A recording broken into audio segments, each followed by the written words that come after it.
that one I still laugh at it. Oh man. And then does this.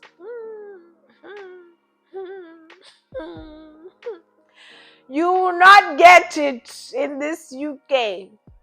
Unless, of course, you are married to a millionaire, but yay! Anyway, let's move. Hi guys, welcome back to my YouTube channel. Thank you so much guys for clicking on my video once again. If you're a returning subscriber, flowers for you darling. I really appreciate you. Thank you so much for coming back again. And if you are new to my channel, my name is Hane and I am a Motswana living currently here in the UK, and I am working as a staff nurse. So guys, today I just want to have a bit of fun with you guys. I want to have a bit of fun. As you've seen with the title of the video, I am going to be sharing with you guys some of the things that I found really strange when I got here to the UK. And some of the things I still find them very strange. Some of them I'm getting used to them. Some of them I'm already used to them. But anyway, without wasting any more of your time, let's get right into the video. Alright, so culture shock number one. One thing that really shocked me when I got here to the UK. You know, back home when you stop a bus, you have to extend your arm like that, and then you stop the bus, and then the bus will stop for you. It's not like here in the UK. You literally have to just search online, check what time the bus passes the stop close to your house, so that you can go there before time. If I have to go somewhere and my bus is leaving from that particular stop in like 10 o'clock in the morning, so I have to be there by 10, because 10 o'clock it will pass there. So I don't have to like extend my hand or anything like that. I don't have to extend my hand. I have to just wait there. If that bus is scheduled to pass that particular bus stop at that time, it will definitely stop. It doesn't have a choice. It will just stop. So that's the one thing that I really found shocking. Another thing that I really found very weird here in the UK is the use of like what we call pet names, where you be like calling every single person that you know or that you have seen like a couple of times. They'll call you, hey love, hey darling, hey sweetheart, hey my love. Like, you know, back home you only say such words, or you only call people in that way, like people who are your family or people close to you, or maybe your partner, somebody you're having a relationship with. So you only get to say such words, such pet names to people that you're used to, your family, or maybe your boyfriend, or maybe your husband or your wife. You understand? But here it's like you can literally say that to anyone, and people just do it. Just do it. I remember the other time I was 2 months in the UK and I bumped into this person in a supermarket. But this person, I've known him from somewhere else. I knew him from another place. So I bumped into him in a supermarket. You know, that guy was like, hey my love, hey sweetie, hey sweetheart. Like, I was shocked. It was very shocking. It was very shocking. And incident number two, I found this other lady in a changing room at work, and I greeted her. I was like, oh, good morning. And she's like, hello, my flower pot. I'm like, oh, what? So yeah, it's the culture here. They're used to it. It's how they live their life. They don't really mind. They call people like, you know, using those pet names. There'll be those patients, you know, I've had patients who like will say, oh, thank you, flower. I'm like, okay. So it used to make me really uncomfortable at first, but you know, you just get used to it with time. You get used to it. People will just call you sweetheart. People will just call you hey my love, and it will mean nothing. Back home, when, especially if a male person say to a woman, hey my love, hey sweetheart, you feel like there is some sort of close relationship between them or some, but it's not that. Here in the UK it's different. Another thing is greetings. People here are not very particular about greeting anybody, especially if I don't know you. I don't greet you. I don't get to greet you. It's like I'm not obliged to say good morning to you, especially if I don't know you. So they don't really take greetings very seriously.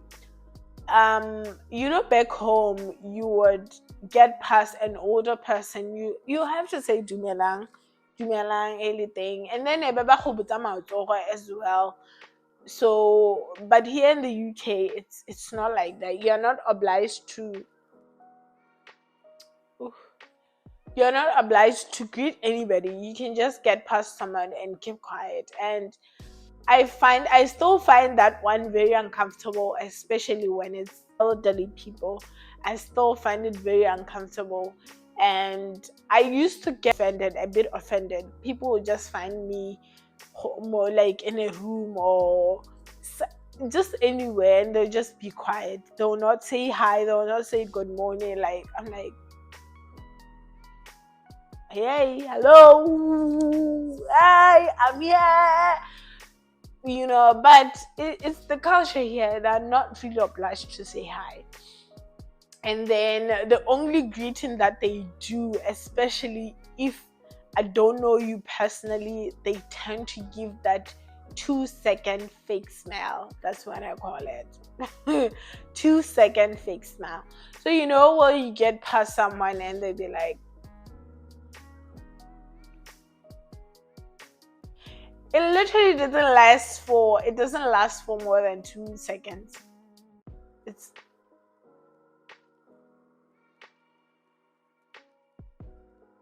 So I still find that one I still laugh at it.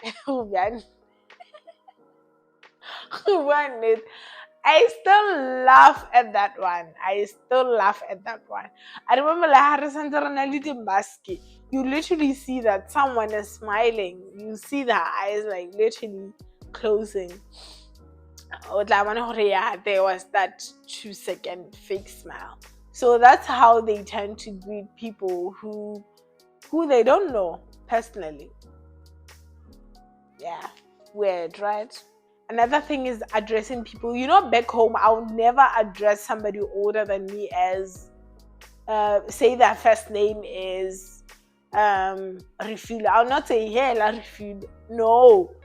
I'd rather say Mahwe Semamang, Mahwe Lefa, Mahwe Butalo, Mahwe. You understand? Yeah, no. I call you with your first name. If your first name is Karen, I'll call you Karen. If your first name is Heather, I'll call you Heather. If your first name is Nicholas, I'll call you Nicholas. So it's just the culture. It's the culture here. There's no that thing that, oh, I'm older than you. Even my manager. Funny enough, I call my manager with her first name. It's not like that back home. No. So it's normal. It's normal. You get used to it at some point. Weather, guys. Another thing is the weather. Oh my God. The weather in the UK is very unpredictable, especially in the summer.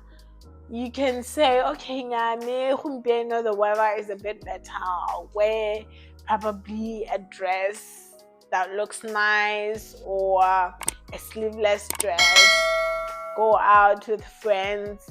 You literally see the sunshine from the window and you be like, yeah, I'm cool, I'm good to go with that. And then you go. 15 minutes after stepping out, it can start to rain. It can rain for like 10 minutes and then it stops. And then it can snow right away for 5 minutes or for 20 minutes. I've given you that 20 minutes of snow showers. you can have your sunshine again. So the weather is very, very unpredictable. You always have to be carrying something to wear, something warm to wear. It might rain anytime, any day. Right now it's winter. It's really, really cold, but the sun may shine a little bit, but the sun will literally not cap the cold. It will still be very, very cold, and you see the sun, you're like, it doesn't help you anyhow. I'll put it like that. Yeah, so the weather is very unpredictable.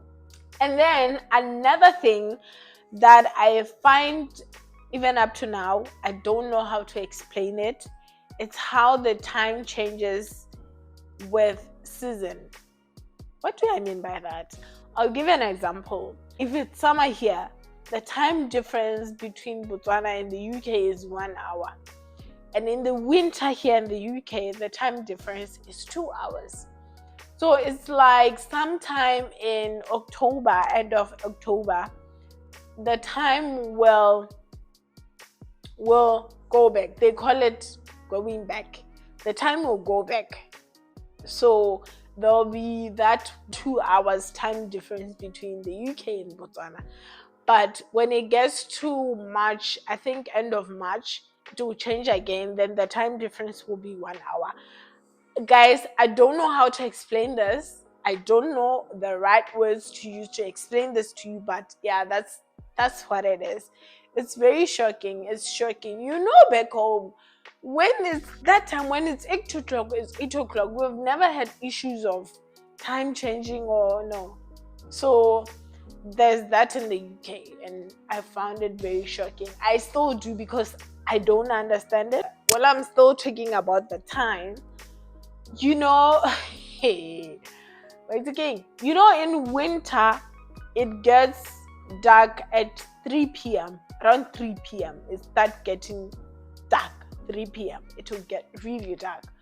And then by 4 p.m. it's so dark that you will think that kibo 10 p.m. No. 4 p.m. it will be that dark. And then in the summer, very long day, because it will be 12 o'clock midnight and outside. Outside, or it can be 11 p.m. and you will literally see the sun outside and you're like, it's 11 p.m. Why is, you understand? So that's another weird thing that I found about the UK. Another thing is how they call lunch dinner, and they call what we call supper, they call it tea. And they have that tea around 5 o'clock p.m. or 5 o'clock p.m. Between 5 o'clock p.m. and 6 p.m. somewhere there. They call it tea. Yeah. And another thing that always drinking here in the UK, you drink tea like nobody business. You drink tea. It's like the only first drink that you get offered when you get to somebody's house or at work. Someone is like, oh, can I make a cup of tea for you? Do you need a cup of tea? They offer tea all the time. They drink tea all the time. I don't drink tea much, right? People who drink tea like daylight, it's very rare to find like somebody my age drinking tea at 2 p.m, especially hahole summer. No, here they drink tea like nobody's business. They do drink tea. Another thing that I don't know whether it's a shocker or it's not, but some people back home, I know they live according to how people here live when it comes to that. Life in the UK doesn't allow a woman, especially when you're a woman, it doesn't allow you to be saying, oh, a man should take care of the bill, a man should do this, a man should do that, a man should do this, a man should do... No, honey, it's not like that. No, no, no. So if you are a wife and you are probably planning to come here with your family, with your family, or you are or you are dependent under your husband's visa, no hurry. Your husband won't manage alone. They won't manage alone. So here, dates, bills, anything to pay for, you split the bill. So if you are a wife, you know that you have to pay part of the things in the household, either rent, either water, either council tax. You have to pay such things. Yeah. So that mental chore and then does this.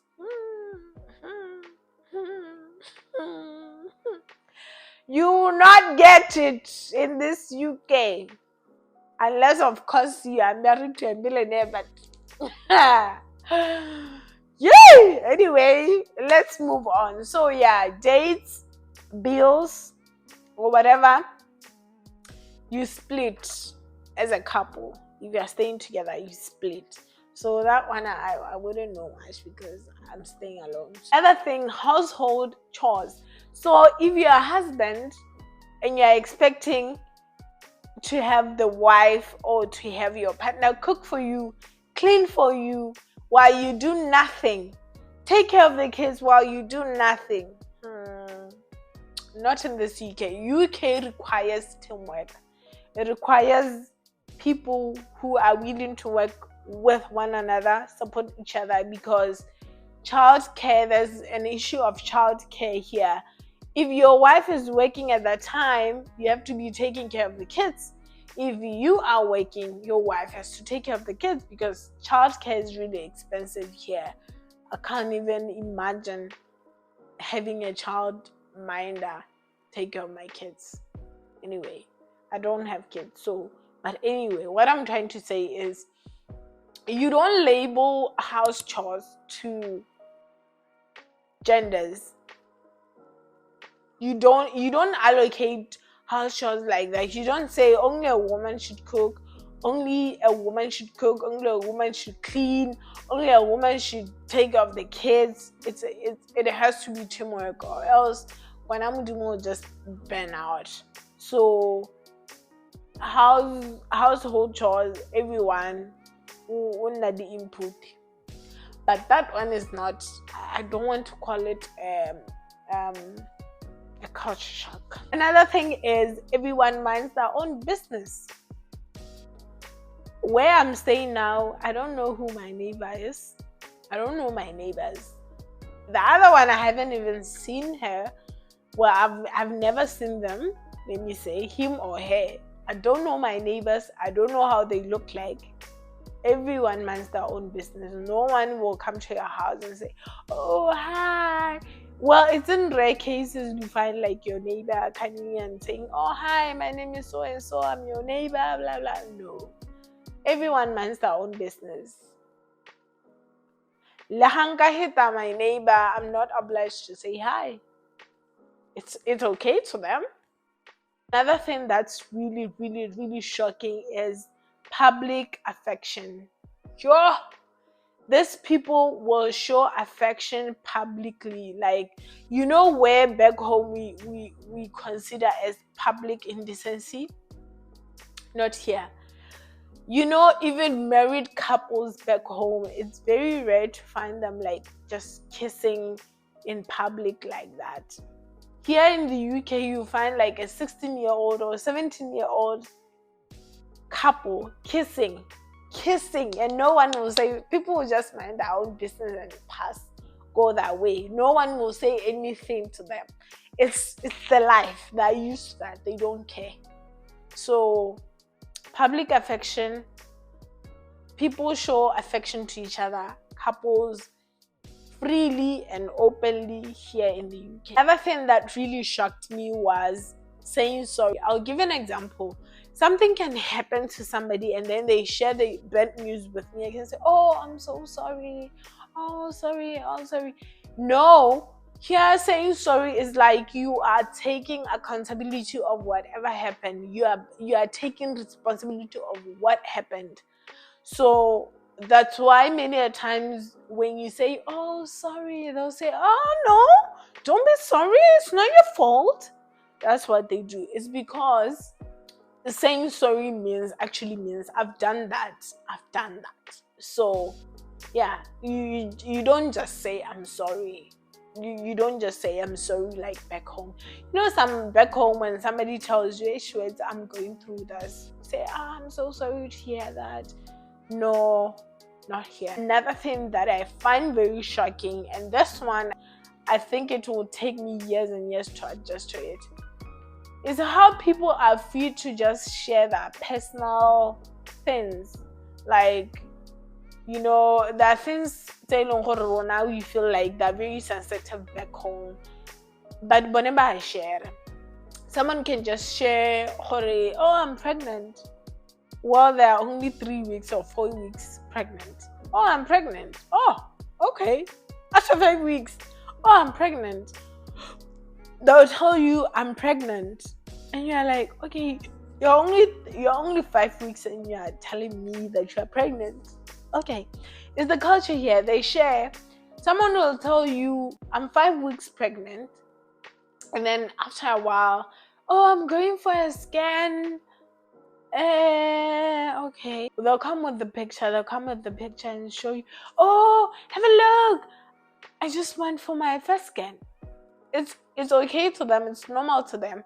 And then when they go to the gender reveal scan, they'll also tell you, I am going to the scan again. And then when they come back, they'll show you the picture again. So they don't mind sharing like personal things. Someone will be telling you, oh, my daughter is in Australia, is doing this and that. Oh, my boyfriend is this, my boyfriend is that. So they don't have any issues with sharing personal things that we consider to be personal back home. They don't have a problem sharing. Yeah, guys, anyway, thank you so much. That's all I had for you today. Thank you so much for clicking on this video once again. Thank you. I really appreciate it. If you watched until the end, thank you. Don't forget to give this video a thumbs up, share, and subscribe. I can't wait to see you guys on my next video. Mwah! Bye.